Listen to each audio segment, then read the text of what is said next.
تو اچھی اس میں نظر آنے لگ جاتے ہیں. تو اور ایک کسی سے میں نے بات کی تھی تو ان سے بھی یہی انہوں نے مجھے یہی بتایا تھا کہ اس میں بتایا ہے کہ آپ صلی اللہ علیہ وسلم نے فرمایا. اب آپ صلی اللہ علیہ وسلم نے فرمایا آپ صلی اللہ علیہ وسلم نے کون سی حدیث ہے, حدیث نمبر کیا ہے, صحیح بخاری, صحیح مسلم اور جتنی بھی حدیث ہے, کون سی حدیث کے اندر موجود ہے کہ آپ صلی اللہ علیہ وسلم نے فرمایا ہے کہ جب آپ اپنے مردے کو قبر کے اندر لٹاتے ہو تو آپ جب تک وہاں پہ رہو کہ وہاں پر آپ قرآن پڑھو, اور جب تک آپ قرآن پڑھتے رہو جب تک آپ اس کا اندازہ لگا لو کہ آپ نے وہاں پہ پورا ایک اونٹ ذبح کر کے اس کی بوٹی بنا کر اور لوگوں میں بانٹ دی. اوکے. اتنی دیر تک آپ کو وہاں قبر کے پاس بیٹھ کے قرآن کی تلاوت کرنی ہے تو اس کا جو ہے قبر کا عذاب وہ جاتا رہتا ہے. اور اتنا آپ کو بیٹھ کے قرآن قبر کے پاس پڑھنا ہے, ایک اونٹ کو ذبح کر کر, اور اس کے پورا گوشت بانٹنے کے برابر تک کا ٹائم جو ہوتا ہے اس ٹائم تک آپ کو قبر کے پاس بیٹھ کے قرآن کی تلاوت کرنی ہے. ٹھیک ہے. مجھ سے بعض لوگ یہ بھی کہہ رہے ہیں, تو آپ مجھے اس کی ذرا بتائیں آپ اس کے بارے میں کہ کوئی ایسی حدیث آپ صلی اللہ علیہ وسلم کے اس سے منسوب ہے یا نہیں, اس کا بھی مجھے بتائیے گا. اور قبر کے پاس بیٹھ کر قرآن اتنی دیر تک پڑھنا کہ ایک اونٹ بھی ذبح ہو جائے اور وہ بٹ بھی جائے پورا اونٹ, جب تک قرآن پڑھنا ہے قبر کے پاس, ایسا حالانکہ کوئی اس پر حکم میرا تفصیل سے یا اس سے کوئی جواب موجود ہے, قرآن اور حدیث سے ثابت ہے؟ لیکن میں آپ سے گزارش یہ کروں گا کہ جب آپ سوال کریں نا تو سوال تھوڑا سا مختصر کریں, تمہید نہ باندھیں اور ٹو دا پوائنٹ بات کریں. یہ میرے خیال سے 20-25 سیکنڈ میں آپ سوال کر سکتی تھیں, جو کہ آپ نے 4 منٹ کی آڈیو بھیجی ہے. بہرحال یہ جاننا چاہ رہی ہیں بہن کہ کیا نبی کریم صلی اللہ علیہ وسلم سے ایصال ثواب کا طریقہ قبرستان میں بیٹھ کر دارالعلوم دیوبند نے بھی اس فتوے کو نقل کیا ہے, اور کئی احناف بلکہ کئی سلجھے ہوئے لوگ بھی اسے نقل کرتے ہیں. لیکن اردو میں ایک مثال ہے, شاید میں آپ کو سمجھا پاؤں. اردو میں کہا جاتا ہے مکھی پر مکھی مارنا. مکھی پر مکھی مارنا کیا ہوتا ہے کہ جیسا کام کسی نے کیا ہے, محمد عاقل صاحب نے یہ بتایا ہے, ویسے ہی لوگوں کو بتانا شروع کر دیتے ہیں, تو اس کو کہتے ہیں مکھی پر مکھی مارنا. ایسا نہیں ہونا چاہیے. ہم لوگوں کو آنکھیں بند کر کے کسی بھی بات کو تسلیم نہیں کرنا چاہیے جب تک کہ ہم اس کی حقیقت تک نہ پہنچ جائیں. سن لیجئے اب وہ قصہ کیا ہے.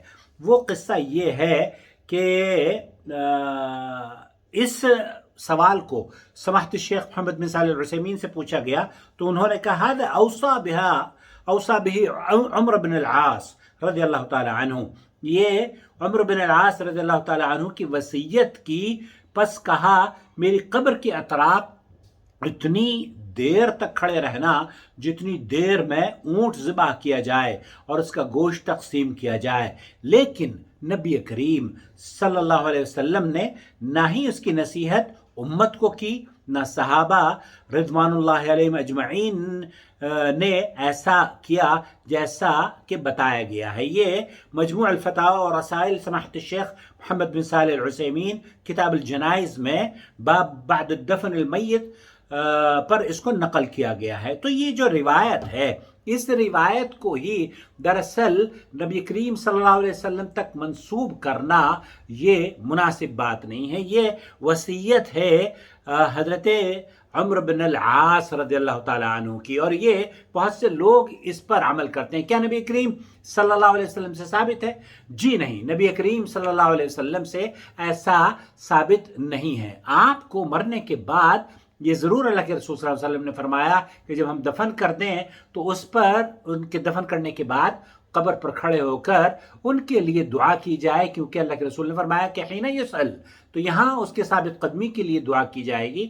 تو آپ دعا کریں, جتنی دعا آپ کر سکتے ہیں کریں, لیکن اس پر قید اور پابندی لگانا کہ یہ اتنا ایک اونٹ ذبح ہو جائے گا, اور اونٹ ایک ہی وزن کا اونٹ تھوڑا ہی ہوتا ہے, اونٹ چھوٹے بڑے بھی ہوتے ہیں, اور پھر اس میں کتنی دیر لگے گی اور کتنا وقت لگے گا, تو یہ کسی بھی نبی کریم صلی اللہ علیہ وسلم سے اس طرح کا تعین نہیں کیا گیا ہے. البتہ آپ کے لیے یہ مسنون عمل ہے کہ آپ جب میت کو دفن کر لیں تو وہاں کھڑے ہو کر اللہ کے رسول صلی اللہ علیہ وسلم نے ہاتھوں کو اٹھا کر بھی دعا کی ہے. اور اسی طریقے سے سورہ یاسین کے بارے میں آپ نے بتایا، سورہ رحمان کے بارے میں آپ نے بتایا، تو یہ سب بھی کسی بھی نبی کریم صلی اللہ علیہ وسلم کی حدیث سے ثابت نہیں ہے کہ آپ سورہ رحمان یا سورہ یاسین مرنے کے بعد پڑھی جائے۔ مرنے کے بعد پڑھنے کا جو تصور ہے وہ دراصل ایک نئی ایجاد ہے، اور اللہ کے رسول صلی اللہ علیہ وسلم نے فرمایا ہے کل محدثۃ بدعہ وکل بدعۃ ضلالہ وکل ضلالۃ فی النار۔ مجھے امید ہے وضاحت ہو گئی ہوگی۔ ہر نئی چیز گمراہی ہے، گمراہی جہنم میں لے کے جاتی ہے، تو اس لیے اس طرح کی بدعتوں سے اپنے آپ کو بچائیں، قرآن و سنت پر عمل کریں، اور میرے خیال سے یہی شاید آپ جاننا بھی چاہ رہی تھی، لیکن تھوڑا سا اختصار سے اپنے سوال کو ریکارڈ کیا کریں تاکہ میں جلد از جلد آپ کی خدمت میں آپ کا جواب پیش کر سکوں۔ آپ کا بھائی محمد عاقل، جدہ سے، 00966 504 686317۔